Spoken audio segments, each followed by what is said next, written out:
Goeiedag liewe geloofsfamilie. Baie welkom by vandag se erediens. Vandag staan ook bekend as Palmsondag, wat wêreldwyd ook gevier gaan word.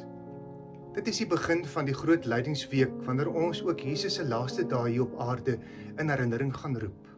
Op pad na Vrydag van die kruisiging en volgende Sondag met die opstanding van ons Here Jesus Christus. Ons gaan vandag konsentreer en fokus op die gebeure wat die groot lydingsweek vooraf gegaan het. Voordat ons gaan begin, kom ons bid eers saam. Here, ons kom buig ons hoofde vandag met 'n groot stuk dankbaarheid in ons harte. Dankie vir die teenwoordigheid ook nou in ons lewens. Al is ons as geloofsfamilie nie fisies by mekaar nie, weet ons dat U steeds aanwesig is. So kom erken ons U vandag ook as ons herder, U wat na ons omsien en ons versorg. Ten spyte van ons isolasie, gee U nog steeds vir ons die oorvloed van die lewe. Heilige Gees, maak ons sensitief vir die waarde en die sinvolheid van hierdie lewe. Dankie vir U woord, U lewende woord, wat ons lewens elke dag wil verryk. Kom spreek, Here, ook nou dat ons ook wil luister na U woord. En mag die vrug daarvan in ons lewens na vore kom, om U te verheerlik. Ons bid dit in Jesus se naam. Amen. Luister of sing sommer saam met die volgende lied.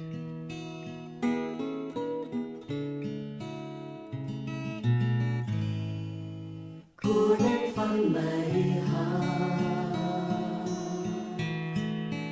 koning van my lewe, U wil ek bemin, U lof besing vir ewig, U het my bevry, my sonde skuld vergewe,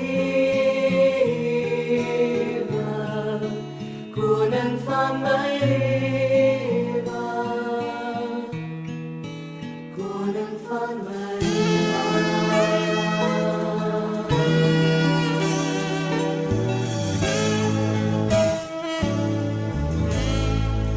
koning van my hart, koning van my lewe, U wil ek bemin, U lof besing vir ewig, U het my bevry, my sonde skuld vergewe, koning van my lewe, koning van my hart, U het my bevry, my sonde skuld vergewe, koning van my lewe, koning van my hart, koning van my lewe, koning van my hart.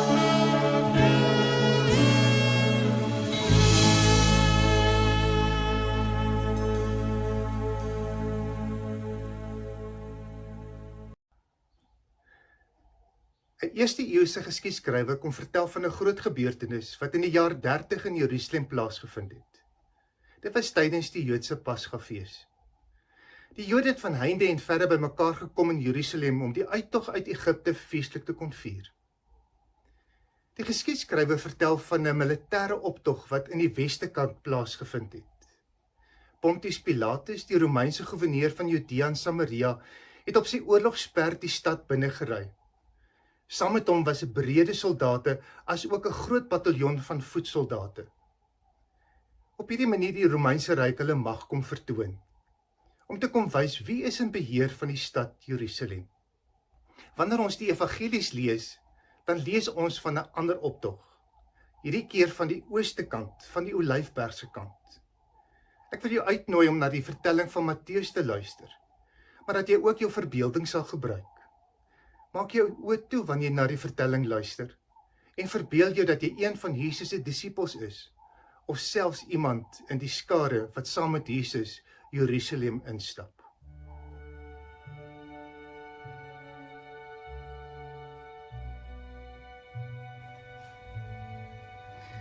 Jesus en sy disippels kom toe by Betfage aan die voet van die Olyfberg aan, nie ver van Jerusalem af nie.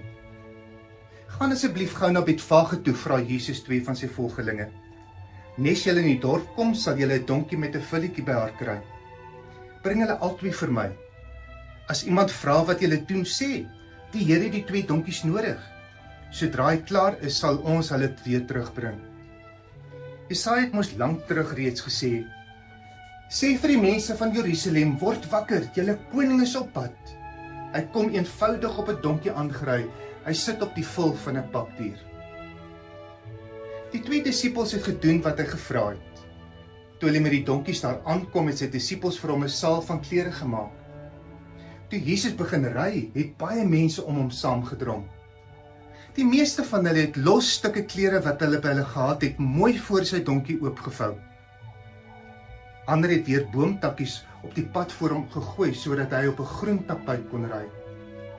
Hulle het hom soos 'n koning verwelkom en hard uitgeroep, hoera vir die seun van Dawid, prys hom wat op die gesag van die Here self kom, laat die hemel van ons vrolike hoera's weer galm. Soos Jesus met die hele groep mense Jerusalem in. Dit het nog 'n opskudding in die stad veroorsaak. Wat gaan aan? Wie is hy? Het die mense van Jerusalem probeer uitvind. Dit is Jesus, die profeet uit Nasaret in Galilea, het mense in Jesus se groep uitgeroep.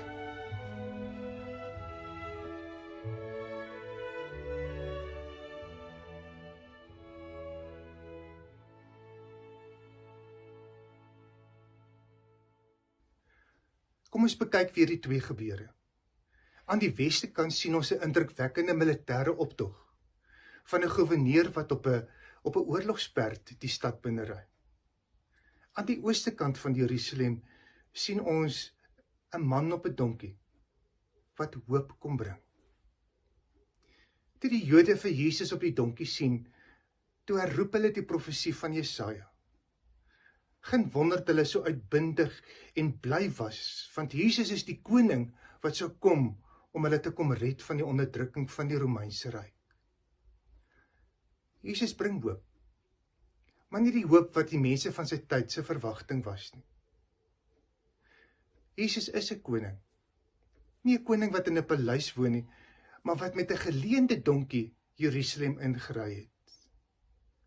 Jesus het nie 'n blyplek gehad nie. Hy het elke aand op 'n ander plek geslaap, alleenlik 'n klip wat hy sy kop op kon rus. Jesus is nie 'n koning wat bevele uitskreeu nie, maar Jesus is 'n bediende wat ook sy disippels se voete gewas het. Jesus is nie een wat met mag regeer nie, maar hy's 'n koning wat aan 'n kruis sterf. So kom wys hy vir ons, wat is liefde, wat is selfopoffering. Jesus is 'n koning. Jesus is die koning wat 'n nuwe werklikheid kom vestig het, wat vir ons kom wys het hoe lyk die nuwe lewe wat ons moet leef. Hy kom vestig 'n nuwe koninkryk, nie 'n koninkryk waar mense verwerp en vernietig en verdoem word nie, maar 'n koninkryk waar mense mekaar kan lief hê, selfs hulle vyande kan lief hê. 'n Koninkryk waar mense mekaar dien. Vir 3 jaar het Jesus onder sy mense gewoon. Het hy vir hulle kom demonstreer hoe lyk die nuwe lewe, hoe lyk die lewe van 'n nuwe koninkryk.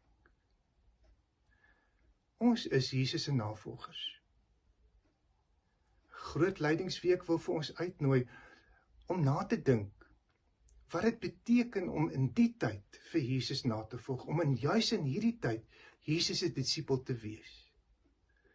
Maar is ook 'n geleentheid van nadenke om te weet watter invloed Jesus op ons elke dag se lewe het. Ons het tyd tot ons beskikking. Kom ons gebruik dit. Ook met ons nadenke, met ons reis in hierdie week. Om te ontdek en nie te ontdek rondom die gesindheid van Christus Jesus. Daarom sluit ek af met Filippense 2 vers 5, Paulus se uitnodiging. Dieselfde gesindheid moet in julle wees, wat ook in Jesus Christus was. Kom ons ontdek dit opnuut, en ons leef tot eer van die Here. Amen. Here, baie dankie dat u lewe vir ons kom gee het as offer, sodat ons die nuwe lewe mag hê, onverdiend, maar alleenlik uit genade. Dankie vir u liefde van selfprysgawe, sodat ons ook in navolging van u ook daarin kan volg. Mag die week vir ons 'n baie besondere week wees, van herontdekking, van die lewe wat ons in Christus Jesus het. Dankie Heilige Gees, dat u ons ook daarin sal begelei, om opnuut die lewe te ontdek, wat u vir ons kom gee het. Ons bid hierdie dinge in die naam van Christus Jesus. Amen. Mag nou die genade van ons Here Jesus Christus, die liefde van God en die gemeenskap van die Heilige Gees met jou bly vandag, môre en ook die res van jou aardse lewe.